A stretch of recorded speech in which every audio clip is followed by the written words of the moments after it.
ಎಲ್ರಿಗೂ. ಯಾರಲ್ಲ ಅವಳು ಹುಡುಗಿ? ಸೊ ಇವತ್ತು ಹೊನ್ನಾವರಗೆ ಈವೆಂಟ್ಗೆ ಹೋಗ್ತಾ ಇದ್ವಿ. ಆದರೆ ಅದಕ್ಕೂ ಮುಂಚೆ ಜೋಡಿ ನಂಬರ್ 1 ಶೂಟ್ ಕೂಡ ಇತ್ತು. ಈ ಒಂದು ಬ್ಯೂಟಿಫುಲ್ ಔಟ್ಫಿಟ್ ಸರ್ಪ್ರೈಸ್ ರೌಂಡಿಗೆ ಹಾಕಿದ್ದೆ, ಯಾಕೆಂದರೆ ಇದು ಫಸ್ಟ್ ಟೈಮ್ ಜಗಪ್ಪ ಅವರು ನನಗೆ ಕೊಡಿಸಿದಂಥ ಔಟ್ಫಿಟ್ಟು. ಸೊ ಅವರಿಗೆ ಸರ್ಪ್ರೈಸ್ ಆಗಲಿ ಅಂತ ಹಾಕಿದ್ದೆ. ಅರೆ ಮೇರಿ ಲಡ್ಕಿ, ನಿನ್ನಂತವ್ರು ಇನ್ನೂ ಈ ದೇಶದಲ್ಲಿ ಇದಾರಾ? ನೀನ್ ಪಾದ ಜೆರಾಕ್ಸ್ ಮಾಡ್ಕೊಟ್ಬಿಡು, ದಿನ ಸಾಯಂಕಾಲ ಬೆಳಿಗ್ಗೆ ಇಟ್ಕೊಂಡು ಪೂಜೆ ಮಾಡ್ತೀನಿ. ಶೂಟ್ನ ಮುಗಿಸಿ ಅಲ್ಲಿಂದ ನಾವು ಹೊರಟ್ವಿ. ಆ್ಯಂಡ್ ಹೊನ್ನಾವರ ಅಥವಾ ಈ ಕಡಲ ತೀರಕ್ಕೆ ಹೋಗಬೇಕಾದ್ರೆ ಸಿಗುವಂಥ ಜಾಗಗಳು, ದಾರಿಗಳು ಎಷ್ಟು ಅದ್ಭುತವಾಗಿರುತ್ತೆ, ಎಷ್ಟು ಸುಂದರವಾಗಿರುತ್ತೆ ಅಂತ ಆ ಕಡೆ ಹೋಗಿರೋರಿಗೆ ಒಂದಷ್ಟು ಜನಕ್ಕೆ ಗೊತ್ತಿರುತ್ತೆ. ಸೊ ನಾನು ಅದನ್ನು ಯಾವಾಗಲೂ ಎಂಜಾಯ್ ಮಾಡ್ತಿರ್ತೀನಿ. ನನಗೆ ಸಖತ್ ಇಷ್ಟ ಈ ಥರ ನೇಚರ್ ಮಧ್ಯೆ ಹೋಗೋದಕ್ಕೆ. ಆಮೇಲೆ AC ಅಂತೂ ಹಾಕಲ್ಲ ಆ ಟೈಮಲ್ಲಿ, ಒಳ್ಳೆ ಫ್ರೆಶ್ ಏರ್ನ ತೊಗೊಳ್ಳೋಣ ಅಂತ ಕಿಟಕಿ ಕೂಡ ಓಪನ್ ಮಾಡಿದ್ದೆ. ಹಾಗೆ ಸ್ವಲ್ಪ ವೀಡಿಯೋ ಮಾಡಿಕೊಂಡೆ. ಏನಂದರೆ ಲಾಸ್ಟ್ ವೀಡಿಯೋದಲ್ಲಿ ಎಲ್ರಿಗೂ ನೋಡಿದರೆ ಗೊತ್ತಿರುತ್ತೆ, ನಮ್ಮ ಪಯಣ ಯಾವಾಗಲೂ ಹಗಲೊತ್ತು ಶುರುವಾಗಿ ರಾತ್ರಿ ಹೊತ್ತಿಗೆ ಎಂಡಾಗುತ್ತೆ. ಇಡೀ ದಿನ ನಾವು ಬರೀ 1-2 ಅವರ್ ಈವೆಂಟ್ ಮಾಡೋದಕ್ಕೆ ಇಡೀ ದಿನ ನಾವು ಜರ್ನಿಯನ್ನು ಮಾಡ್ತೀವಿ. ನಾನು ಔಟ್ಫಿಟ್ ಅದೇ ಚೆನ್ನಾಗಿತ್ತಲ್ಲ ಅಂತ ಚೇಂಜ್ ಕೂಡ ಮಾಡಲಿಲ್ಲ. ಆ್ಯಂಡ್ ಫೈನಲಿ ಬಂದ್ವಿ. ಹುಡುಕಾಡದ್ದು ಈ ಡ್ರೆಸ್ಸಿಗೆ ಜಸ್ಟ್ 100 ರೂಪೀಸ್ಗೆ ಸಿಕ್ತು ಚಿಕ್ಕಪೇಟೆ, ನಮ್ಮ ಬೆಂಗಳೂರಲ್ಲಿ ಒಂದು ಏರಿಯಾ ಉಂಟು ಅಲ್ಲಿ. Thank you. ಈಗ ಯಾವುದು ನಿಮಗೆ ಬೇಕಾ ನೋಡಿ, ಎಷ್ಟು ಇಂಟ್ರೆಸ್ಟ್ ಈ ಡ್ಯಾನ್ಸ್ಗೆ. ಬರೀ ಇಂಥದೆಯಾ? ಫ್ರಂಟ್ ಸೀಟಲ್ಲಿ ಒಂದಷ್ಟು ಜನ ಲೇಡೀಸ್ ಕೂತಿದ್ರು, ಎಷ್ಟು ಮಜಾ ಮಾಡ್ತಿದ್ರು ಗೊತ್ತಾ. ಓಕೆನಾ? ಬೇಡ, ನೀವು ಹಾಡ್ತೀರಿ ಅಕ್ಕ? ಅಲ್ಲ ಬನ್ನಿ, ಹಾಡ್ತೀರಿ ಮತ್ತೆ ಹಾಡ್ತೀರಿ, ಸಿಂಗರ್ಸ್ ಕರ್ಸಿದ್ದೀವಿ. ಅದೊಂದು ಬ್ಯೂಟಿಫುಲ್ ಈವೆಂಟ್ ಆಗಿತ್ತು. ಈವೆಂಟ್ನ ಮುಗಿಸಿ ಅಲ್ಲೇ ಹೋಮ್ ಸ್ಟೇ ಇತ್ತು, ಸ್ಟೇ ಆದ್ವಿ. ಬೆಳಗ್ಗೆ ಎದ್ದು ಈ ಒಂದು ಅದ್ಭುತವಾದಂಥ ನೇಚರ್ನ ನೋಡೋದಕ್ಕೆ ಎಷ್ಟು ಖುಷಿ ಆಯಿತು ಗೊತ್ತಾ. ನಾವು ತುಂಬ ಈವೆಂಟ್ಸಿಗೆ ಹೋಗಿದ್ದೀವಿ, ಎಲ್ಲ ಈವೆಂಟ್ಸಲ್ಲೂ ಈ ಥರ ಎಲ್ಲ ಸ್ಟೇ ಆಗಲ್ಲ ಯೂಶ್ವಲಿ. ಇದು ಸಡನ್ನಾಗಿ ಸ್ಟೇ ಆಗಿದ್ದು. ಬೆಳಗ್ಗೆ ಈ ಒಂದು ದೃಶ್ಯ ನೋಡೋದಕ್ಕೆ ಅಂತಲೇ ಇದನ್ನೇನೋ ಅಂತ ಅನ್ನಿಸ್ತು ನನಗೆ. ಸೊ ನಾವೆಲ್ಲ ಇಲ್ಲಿ ವಾಟರ್ ಫಾಲ್ಸ್ ಇದೆ, ಬಾ ತೋರಿಸ್ತೀನಿ ಅಂತ ಕರ್ಕೊಂಡು ಹೋದ್ರೆ, ಎದ್ದ ತಕ್ಷಣ ನನಗೊಂಥರ ಸಖತ್ ಖುಷಿ ಆಗೋಯ್ತು. ನಾವು ಇದುವರೆಗೂ ಹೋಗಿರೋವಂಥ ಈವೆಂಟ್ಸ್ ಜಾಗಗಳಿಗೆ ಏನಾದರೂ ಟೈಮ್ ಕೊಟ್ಟಿದ್ದಿದ್ರೆ ಡೆಫಿನೆಟ್ಲಿ ಬ್ಯೂಟಿಫುಲ್ ಜಾಗಗಳನ್ನ ನೋಡ್ಬೋದಿತ್ತು. ನೋಡಿ, ಸ್ವಲ್ಪ ಈ ಕಡೆ ಪಕ್ಕದಲ್ಲೇ ಮಾವಿನ ಮರ, ಸೀಬೆ ಮರ, ಸಪೋಟ ಮರ, ದಾಳಿಂಬೆ ಹಣ್ಣಿನ ಮರ, ಆಮೇಲೆ ತರಾವರಿ ಹೂಗಳು, ನೆಲ್ಲಿಕಾಯಿ, ಎಳ್ಳಿಕಾಯಿ, ಟೊಮ್ಯಾಟೊ, ಹಸಿಮೆಣಸಿನ್ಕಾಯಿ, ನಿಂಬೆಹಣ್ಣು, ಏನೇನೇನೋ ಬೆಳೆದಿದ್ರು.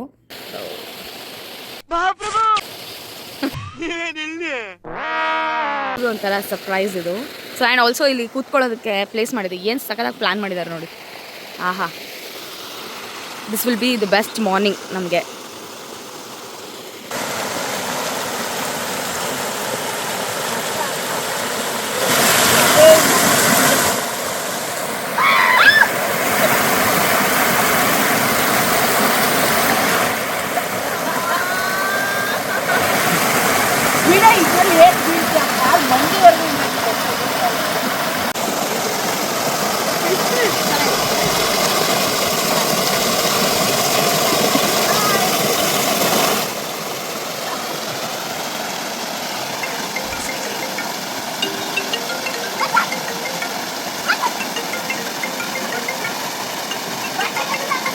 ನೀನು ಯಾಕೆ?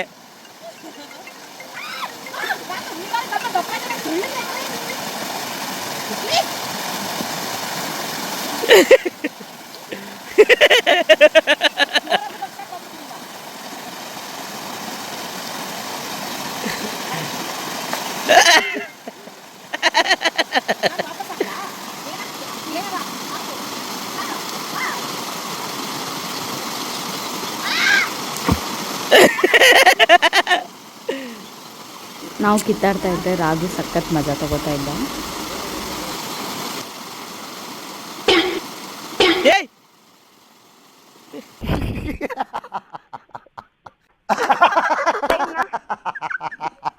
ನಾವು ಮೇನ್ ಉಳ್ಕೊಳ್ಳೋದಕ್ಕೆ ಕಾರಣನೇ ಶೃಂಗೇರಿ ಶಾರದಾಂಬೆ ದೇವಸ್ಥಾನಕ್ಕೆ ಹೋಗಬೇಕು ಅಂತ. ಅಲ್ಲಿಗೆ ರೆಡಿ ಆದ್ವಿ, ಆದರೆ ಡ್ರೆಸ್ ಇರಲಿಲ್ಲ ಅಲ್ಲ. ಸೊ ಅದಕ್ಕೆ ಜಗಪ್ಪ ಅವರು ಈ ಒಂದು ಔಟ್ಫಿಟ್ನ ತಂದು ಕೊಟ್ಟರು. ಚೆನ್ನಾಗಿತ್ತು ಸಿಂಪಲ್ಲಾಗಿ ಅಂತ ಇದನ್ನು ಹಾಕ್ಕೊಂಡು ಹೊರಟ್ವಿ. ಆದರೆ ಮೊದಲಿಗೆ ಹೋಗ್ತಿದ್ದಂಗೆ ನಮ್ಮ ಗಜಕೇಸರಿ ಕಾಣಿಸಿದ್ರು.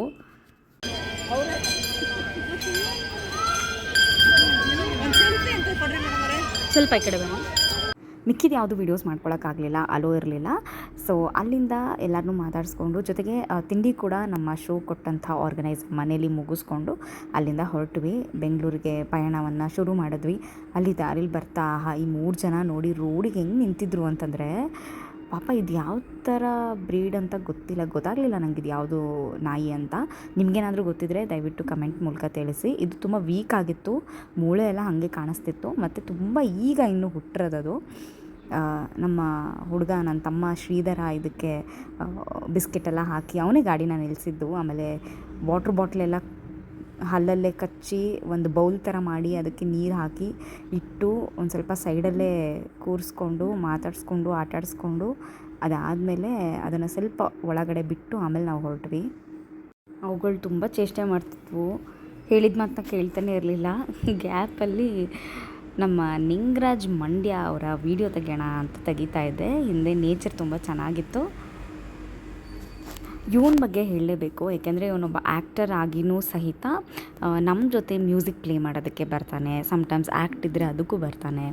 ಸೊ ಸಕಲ ಕಲಾ ಪ್ರವೀಣ ಅಂತ ಹೇಳಿದ್ರೆ ತಪ್ಪಾಗಲ್ಲ. ಆ್ಯಂಡ್ ಎಲ್ಲ ಕೆಲಸದಲ್ಲೂ ತುಂಬ ಇಂಟ್ರೆಸ್ಟ್ ತೋರಿಸಿ ತುಂಬ ಡೆಡಿಕೇಶನ್ ಇಟ್ಟು ಮಾಡ್ತಾನೆ. ಆಮೇಲೆ ರೈತ ಅಂತ ಹೇಳ್ಕೊಳ್ಳೋಕ್ಕೆ ತುಂಬ ಖುಷಿ ಆಗುತ್ತೆ. ಇವನು ರೈತ ಕೂಡ ಹೌದು. ಈ ಸಲ ಇವರು ಬದನೆಕಾಯಿ ಹಾಕಿದರು. ಆ್ಯಂಡ್ ಒಂದು ವೇ ಹೋಗ್ತಾ ಒಂದು ಹೋಟೆಲ್ನ ನಿಲ್ಲಿಸಿದಾಗ ನಾವು ಒಂದು ಸ್ವಲ್ಪ ರೇಗಿಸ್ತಾ ಇದ್ವಿ. ಇದೇ ಬೇಡ ಅನ್ನೋದು. ಕುಡಿತಾರದು ನೀರು ತಾನೇ, ಏನು ಆ ಗ್ಲಾಸಲ್ಲಿ ಕುಡಿತಾ ಇದೆಯಾ? ನೀರಲ್ಲ, ಜೀವಾಮೃತ. ಹೌದು, ಅಮೃತ. ಮನುಷ್ಯನ ಜೀವಾಮೃತ.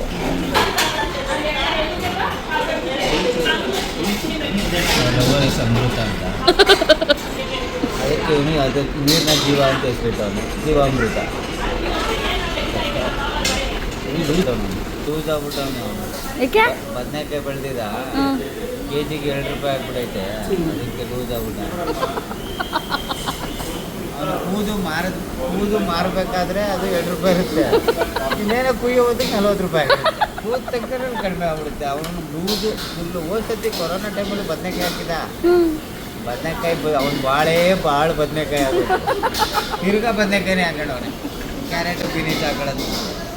ನಾವು ಎಷ್ಟು ಹೇಳ್ತೀವಿ ಗೊತ್ತಾ, ಅವನಿಗೆ ಅಟ್ಲೀಸ್ಟ್ ಬೇರೆ ಏನಾದರೂ ಹಾಕು, ಟ್ರೈ ಮಾಡೋಣ ಅಂತ ಅಂದ್ಬಿಟ್ಟು, ಇಲ್ಲ ಅವನು ಅದನ್ನೇ ಹಾಕೋದು ನಾನು ಅಂತ. ಏಕೆಂದರೆ ಅವನಿಗೆ ಸ್ವಲ್ಪ ಕನ್ವೀನಿಯೆಂಟು ಬದನೆಕಾಯಿ ಎಲ್ಲ ಹಾಕಿದ್ರೆ. ಇಲ್ಲಿ ಬೆಂಗಳೂರಿಗೆ ಬಂದು ಒಂದು ಸ್ವಲ್ಪ ಅವನು ಕೆಲಸ ಮಾಡಿಕೊಂಡು ಶೂಟಿಂಗ್ ಇದ್ದರೆ ಅದನ್ನು ಮಾಡಿಕೊಂಡು ಆಮೇಲೆ ಅವನು ಫ್ಲೆಕ್ಸಿಬಲ್ ಆಗಿರ್ಬೋದು. ಅದಕ್ಕೋಸ್ಕರ ಅವನು ಅದನ್ನೇ ಚೂಸ್ ಮಾಡ್ತಾನೆ ಯಾವಾಗಲೂ. ಹಾಗೆ ಆನ್ ದ ವೇ ಹೋಗ್ತಾ ಒಂದು ಸ್ವಲ್ಪ ಕಾಫಿ ಟೀಗೆಲ್ಲ ನಿಲ್ಲಿಸ್ತೀವಲ್ಲ ಮಾಮೂಲಿ. ನನಗೆ ಪೆಟ್ಟಿ ಅಂಗಡಿ ತುಂಬ ಇಷ್ಟ. ಬಟ್ ನಾನೇನಲ್ಲಿ ಜಾಸ್ತಿ ಈ ಕುರ್ಕುಲ್ ಥರ ಎಲ್ಲ ಏನೂ ತಿನ್ನಲ್ಲ. ಬಟ್ ಸ್ಟಿಲ್ ಟೀ ಒಂದು ಕುಡಿಯೋಕ್ಕೆ ಇಷ್ಟಪಡ್ತೀನಿ. ಹಾಗೆ ನಮ್ಮ ಪಯಣ ಶುರುವಾಯಿತು. ನಮಗೆ ಯೂಶ್ವಲಿ ಯಾರೇ ಡ್ರೈವರ್ ಆಗಿ ಬಂದ್ರೂ ಕೂಡ ಅವ್ರನ್ನ ಡ್ರೈವರ್ ಥರ ನಾವು ಖಂಡಿತ ನೋಡೋದಿಲ್ಲ. ಅವ್ನು ನನ್ನ ತಮ್ಮ ಥರನೇ ನೋಡ್ತೀವಿ. ಪ್ಯಾರಿ ಸಮಾಜ್ಗೆ. ಆ್ಯಂಡ್ ಇಲ್ಲೊಂದು ಗಾಡಿ ಮೇಲೆ ಏನು ಬರ್ತಿತ್ತು ಗೊತ್ತಾ, ಅಲ್ಲೇನು ನೋಡಿಯೇ ಬಂಗಾರಿ, ಇಲ್ಲಿ ನೋಡೆ ಹೇಮಂತನ ಅಂಬಾರಿ ಅಂತೆ.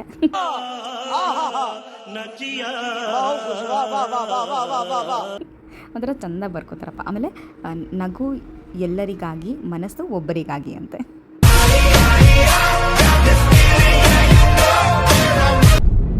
ಮುಂದಿನ ದಿನಚರಿಯಲ್ಲಿ ಸಿಗ್ತೀನಿ. ಎಲ್ರಿಗೂ ನಮಸ್ಕಾರ. ಇಷ್ಟು ಹೇಳೋಕ್ಕೆ ಇಷ್ಟಪಡ್ತೀನಿ. ಓಕೆ ಫ್ರೆಂಡ್, ಬಾಯ್.